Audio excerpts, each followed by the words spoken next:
আসসালামু আলাইকুম রহমতুল্লাহ। এমকে জমানুসিত easy plus hand note and বিশ্বমানের বইয়ের পক্ষ থেকে আপনাদের স্বাগত। আজকের লাইভ ক্লাসে আলোচ্য বিষয় বিজনেস স্ট্যাটিস্টিক্স প্রথম অধ্যায়ে প্রথম ক্লাস ইন্ট্রোডাকশন সূচনা। এটি খুবই গুরুত্বপূর্ণ একটি অধ্যায়। এ থেকে প্রতি বছর বি পার্ট এবং সি পার্টে 2 সেট প্রশ্ন আসে। এ অধ্যায়ের অঙ্কগুলি সহজভাবে শেখানোর উদ্দেশ্যে আমার বইয়ে সিলেবাস অনুযায়ী মাত্র 2টি ফরম্যাটে ভাগ করে অঙ্কগুলো আলাদা করে সাজিয়ে দিয়েছি। একজন শিক্ষার্থী যদি আমার বই থেকে ধারাবাহিকভাবে ফরম্যাট অনুযায়ী গাণিতিক প্রবলেমগুলো সমাধান করতে পারেন, তাহলে আশা করি ইনশাল্লাহ এ অধ্যায়ের কোনো অঙ্ক আর জটিল থাকবে না। সহজ পদ্ধতিতে অঙ্ক করার অভিনব কৌশল হলো ফরম্যাট। আমার আবিষ্কৃত ফরম্যাট অনুযায়ী থিওরিটিক্যাল এবং গাণিতিক প্রবলেমগুলো সমাধান করলে খুব সহজে আপনি এই সাবজেক্টে A+ পাবেন ইনশাল্লাহ। চলুন তাহলে প্রথমে আমরা এই অধ্যায়ের ফরম্যাট 2টা দেখে আসি। Format number 1, frequency distribution table. এখানে আমাদের 3টা টেবিল শিখতে হবে। Number 2, graphical presentation of data. তথ্যগুলি উপস্থাপন করতে হবে গ্রাফের মাধ্যমে। এখানে 6টা গ্রাফ শিখতে হবে। চলুন ধারাবাহিকভাবে আমরা ফরম্যাট অনুযায়ী আমাদের বই থেকে গাণিতিক প্রবলেমগুলো দেখে আসি। 1 নম্বর ফরম্যাট, ফ্রিকোয়েন্সি ডিস্ট্রিবিউশন টেবিল। এখানে 3টা টেবিল শিখতে হবে। টেবিল 3টা হলো নাম্বার 1, সিঙ্গেল বা নর্মাল টেবিল, এক চলক বিশিষ্ট টেবিল। প্রশ্নপত্রে সরাসরি একটি চলক দেওয়া থাকবে এবং সেখানে ফ্রিকোয়েন্সি ডিস্ট্রিবিউশন টেবিল তৈরি করতে বলা হবে, তখন আমরা সিঙ্গেল টেবিলটা তৈরি করে দিব। নাম্বার 2, বিভেরিয়েট টেবিল, 2 চলক বিশিষ্ট টেবিল বা দ্বিচলক। 2টা চলক সরাসরি দেওয়া থাকবে এক্স এবং ওয়াই। 2টা চলকের মান একই টেবিলের মধ্যে উপস্থাপন করতে হবে, সেটা হলো দ্বিচলক table. Number 3, stream and leaf diagram table, কাণ্ডপত্র ডায়াগ্রাম টেবিল।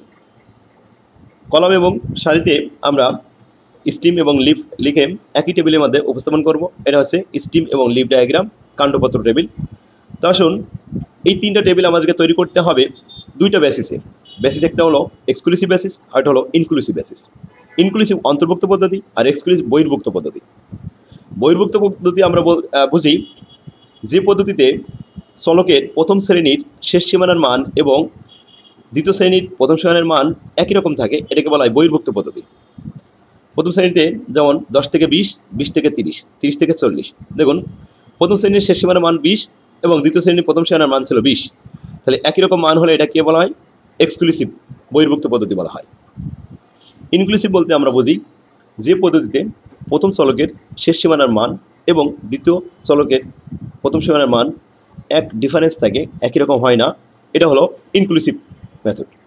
যেমন দেখুন, 10 থেকে 19, 20 থেকে 29, 30 থেকে 39, আবার 40 থেকে 49 এভাবে। তাহলে ইনক্লুসিভ এবং এক্সক্লুসিভ আমরা বুঝতে পারলাম। এবার আসুন অঙ্কের দিকে যাই। সিঙ্গেল বা নর্মাল টেবিল, এক চলক বিশিষ্ট টেবিলগুলো, এখানে আমাদের প্রয়োজনীয় তথ্যগুলো প্রশ্নে দেওয়া থাকবে, এই ফরম্যাটের বৈশিষ্ট্য। আর এখানে একটাই প্রশ্ন করা হবে, প্রশ্ন হবে ফ্রিকোয়েন্সি ডিস্ট্রিবিউশন টেবিল, ইনক্লুসিভ আর এক্সক্লুসিভ মেথডে। ফরম্যাট নাম্বার 1 দেখুন, আমাদের বই যাদের কাছে আছে বইটা বের করুন, আর যাদের কাছে এখনও বইটা পৌঁছায়নি তারা সরাসরি আমাদের অফিস থেকে যোগাযোগ করে বই নিলে সুলভ মূল্যে নিতে পারবেন। স্ক্রিনে যে নাম্বারটি দেওয়া আছে এই নাম্বারে যোগাযোগ করবেন। তো আসুন, প্রশ্নটি বলা হচ্ছে, ফ্রম দ্য ফলোয়িং র data prepare a frequency distribution with a class interval of 5 on inclusive basis.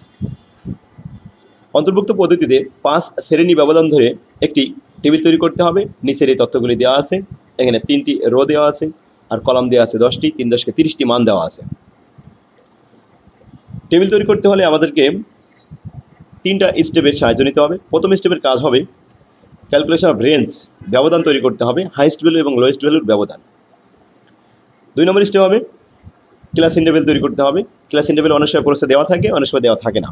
না দেওয়া থাকলে সূত্রের সাহায্য নিয়ে ক্লাস ইন্টারভেল শ্রেণী ব্যবধান তৈরি করে নিতে হয়। 3 নম্বর স্টেপের কাজ হলো টেবিল তৈরি করা। এখন আসুন, 1 নম্বর স্টেপে ক্যালকুলেশন অফ রেঞ্জ, ব্যবধান বের করতে হবে আর এর মান। এই ব্যবধানের সূত্র হলো highest value minus lowest value. Distribution থেকে সর্বোচ্চ মান এবং সর্বনিম্ন মান খুঁজে বের করে নিতে হবে। আর খোঁজার সহজ উপায় হলো, প্রথমে 1 নম্বর কলামে দেখতে হবে যে সর্বোচ্চ মান এখানে আছে কত, এখানে 26 পাওয়া যাচ্ছে। 26-এর থেকে দ্বিতীয় কলামে পাওয়া যাচ্ছে সবচেয়ে বেশি 37 সর্বোচ্চ মান। এরপরে তৃতীয় কলামে দেখা যাচ্ছে 40, এখানে এই পর্যন্ত সর্বোচ্চ মান পেয়েছি আমরা 40। 40-এর থেকে আর বড় আছে কিনা পরবর্তী চতুর্থ কলামে নেই, পঞ্চম কলামে 40 থেকে বড় নেই, ষষ্ঠ কলামে 45 আছে, তার মানে 40 থেকে বড় 45, এটা হলো সর্বোচ্চ মান এ পর্যন্ত। সপ্তম কলামে নাই, 45 থেকে বড় মান নেই। তারপর অষ্টম কলামে 45 থেকে বড় মান পাওয়া যাচ্ছে না। নবম কলাম এবং দশম কলামে 45 থেকে আর সর্বোচ্চ মান নেই। তাহলে সর্বোচ্চ মান এখানে পেয়েছি আমরা, হাইস্ট ভ্যালু 45, হাইস্ট ভ্যালুর মান এখানে 45 লিখে দিলাম। এবার লোয়েস্ট ভ্যালু, এই ডিস্ট্রিবিউশনে মোট 30টি মান আছে। 30টি মানের মধ্যে থেকে সর্বনিম্ন মান আমরা খুঁজছি। প্রথম কলামে সর্বনিম্ন মান 12, 12 থেকে ছোট দ্বিতীয় কলামে নাই। তবে তৃতীয় কলামে 12 থেকে ছোট 6 আছে। চতুর্থ কলামে 6 থেকে ছোট 5 আছে। এবং তো আমরা 5 পেয়েছি ছোট, আর 5 থেকে ছোট আছে কিনা দেখি। তারপরের কলামে 5 থেকে ছোট নাই, শেষ পর্যন্ত 5 থেকে ছোট আর কোনো মান দেওয়া নেই। তার মানে সর্বনিম্ন মান যে লোয়েস্ট ভ্যালু 5, এটা আমরা শিওর হয়ে গেছি। সুতরাং আমরা এখানে লিখে দিলাম লোয়েস্ট ভ্যালু 5।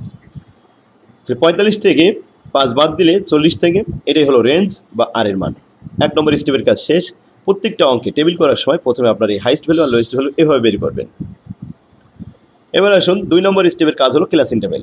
ক্লাস ইন্টারভ্যাল এই অঙ্কে দেওয়া ছিল 5, তাহলে শ্রেণী ব্যবধান কত? 5। 5 শ্রেণী ব্যবধান ধরে এখানে গিভেন লিখে দেওয়া হলো যে 5 শ্রেণী ব্যবধান। 3 নম্বর স্টেপ, একটা টেবিল তৈরি করতে হবে, 3 কলাম বিশিষ্ট টেবিল। প্রথম কলামে হবে class interval CI, class interval. দ্বিতীয় কলামে ট্যালি, তৃতীয় কলামে ফ্রিকোয়েন্সি বা এফ এর মান। এখন আসুন মান বসানোর সিস্টেম হলো যে সর্বনিম্ন মান যেখানে আছে এখান থেকে একটা রাউন্ড ফিগার করে বসাতে হবে। তাই 5 একটা রাউন্ড আছে, 5 থেকে 5 ব্যবধান। তো এটা আবার বেসিসটা বলা হয়েছে ইনক্লুসিভ বেসিস। তাহলে 5 থেকে 5 ব্যবধান, 5 থেকে 9, 10 থেকে 14, 14 থেকে 15 থেকে 19, 20 থেকে 24, 25 থেকে 29, 30 থেকে 34, 35 থেকে 39, 40 থেকে 44, 45 থেকে 49। যদি এটা এক্সক্লুসিভ বলা হতো তাহলে 5 থেকে 10, 10 থেকে 15, 15 থেকে 20 এভাবে লিখতাম। আশা করি বুঝতে পারছেন। তো আসুন আপনার খাতায় এটা লিখুন। তো 5 থেকে 9, আমরা এটা কেন 5 থেকে শুরু করলাম? কারণ সর্বনিম্ন মান 5 ছিল। যদি সর্বনিম্ন মান এখানে 3 থাকতো তাহলে আমরা আরও ছোটো থেকে 0 থেকে 5 এভাবে নিতাম, 0 থেকে 4 এভাবে নিয়ে শুরু করতাম। রাউন্ড ফিগার নিতে হবে। তো আশা করি বুঝতে পারছেন। এখন আমরা ক্লাস ইন্টারভ্যালটা বসালাম। দ্বিতীয় কলামে আমরা যে টালিটা বসাবো এটা কীভাবে বসাবো? এটা হচ্ছে যে প্রথমে 5 থেকে 9 এর মধ্যে কতগুলো মান আছে সেই মানগুলো এখানে আমরা গণনা করে দাগ দিব। এটা দুটো পদ্ধতিতে করা যায়। সরাসরি 5 থেকে 9 এর মধ্যে যে মানগুলো আছে এগুলো আমরা যদি খুঁজে বের করে নিই তাহলে এভাবে খুঁজে বের করে নেওয়া যাবে যে 5 থেকে 9 এর মধ্যে প্রথম কলামে নাই, দ্বিতীয় কলামে নাই, তৃতীয় কলামে একটা পেয়েছি, চতুর্থ কলামে একটা পেয়েছি, তাহলে 2টা হলো। আর পঞ্চম কলামে নাই, ষষ্ঠ কলামে নাই, সপ্তম কলামে আছে এখানে 7 একটা, তাহলে 3টা মান পেয়েছি। আর এরপরে লাস্ট কলাম পর্যন্ত আর নাই, তাহলে 5 থেকে 9 এর মধ্যে আছে 3টা মান, এই 3টা দাগ দিয়ে দিলাম, এখানে 3 লিখে দিলাম। এভাবে করা যায়। অথবা আরেকটা ভাবে করা যাবে যে যেমন এখানে 12, এই 12 পাবো আমরা কোন শ্রেণীতে? 10 থেকে 14 মধ্যে একটা দাগ দিয়ে দিলাম। এরপরে 19 আছে আমাদের 15 থেকে 19-এর মধ্যে, এই একটা দাগ দিয়ে দিলাম। তারপরে 26 পাবো আমরা 25 থেকে 29-এর মধ্যে একটা দাগ দেওয়া হলো। ক্লিয়ার? এভাবে 14 পাবো কোথায়? 14 পাবো আমরা 14 থেকে এই 10 থেকে 14-এর মধ্যে এখানে একটা দাগ দেওয়া হলো। ক্লিয়ার? এরপরে 27 পাওয়া যাবে কোথায়? 27 আছে 25 থেকে 29-এর মধ্যে, এখানে আরেকটা দাগ দেওয়া হলো। এরপরে আসুন 37 পাবো কোথায়? 37 আছে 35 থেকে 39-এর মধ্যে একটা দাগ। এভাবে দাগ দিতে দিতে যখন পঞ্চম দাগ চলে আসবে তো 4টা সোজা দাগ দিলে পঞ্চম দাগ একটু আড়াআড়ি দিয়ে দিতে হবে। যেমন এখানে দেওয়া হয়েছে 4টা এরকম খাড়াখাড়ি দাগ দেওয়ার পরে এই আড়াআড়ি দেওয়া হয়েছে একটা, তাহলে কী হলো? 5টা। এই 5টা করে লট বানাতে হয়, তাহলে গণনা করতে দাগগুলো সুবিধা হয়। নাহলে যদি আমরা এভাবে সোজা 10-12টা দাগ দিই তখন এই দাগ গুনতে অনেক সময় ভুল হতে পারে। এজন্য লট আকারে 5টা করে করে দিতে হবে। তো আশা করি বুঝতে পারছেন। এভাবে আমরা প্রত্যেকটা মানগুলো বসাতে পারবো ইনশাল্লাহ। তো এই 16 পাবো কোথায় একটু আমি দেখাই দিই। 15 থেকে 19 এর মধ্যে একটা দাগ আছে 16। এরপরে 21 পাবো আছে 20 থেকে 24-এর মধ্যে, 20 থেকে 24-এর মধ্যে একটা দাগ। এরপর 10 আছে আমাদের এই 10 থেকে 14-এর মধ্যে আরেকটা দাগ। এরপরে 33 পাবো আমরা 30 থেকে 35-এর মধ্যে, 34-এর মধ্যে। ক্লিয়ার? তো যাক আলহামদুলিল্লাহ, এখানে কয়টা মান আছে? 30টা মান। এইভাবে আপনারা দাগ দিয়ে যেখানে দেখবেন যে পঞ্চম দাগ যখনই চলে আসবে তখন আড়াআড়ি দিয়ে দেবেন, তাহলে গুনতে সুবিধা হবে। এখানে আছে 3টা, তারপরে আছে 4টা, তারপরে আছে 5 আর 1 6টা, 6টা 4টা 3টা 2 1 1। এবার যোগ করি আমরা মানগুলি 3 আর 4 7, 7 আর 6 13, 13 আছে 19, 19 আর 4 23, 23 আর 3 26, 26 আর 2 28, 28 আর 1 29, 29 আর 1 30। এ হলো আমাদের মান, সরাসরি 30 মান চলে আসলো। আলহামদুলিল্লাহ। তাহলে আমরা এন এর মান কত পেয়েছি? 30 পেয়েছি। ঠিক আছে, এই ছিল আমাদের ফ্রিকোয়েন্সি। তো আজকে আমরা আরেকটা অঙ্ক দেখি। অঙ্ক নম্বর 2, প্রফিট। সেক্ষেত্রে আজকে আমরা এই ক্লাস আগামীতে 2 নম্বর থেকে শুরু করবো ইনশাল্লাহ। আজকে ক্লাস তাহলে আমাদের এখানে শেষ হলো। আপনারা এখনই এই অঙ্কটা প্র্যাকটিস করুন। তো আল্লাহ হাফেজ, আসসালামু আলাইকুম রহমতুল্লাহ।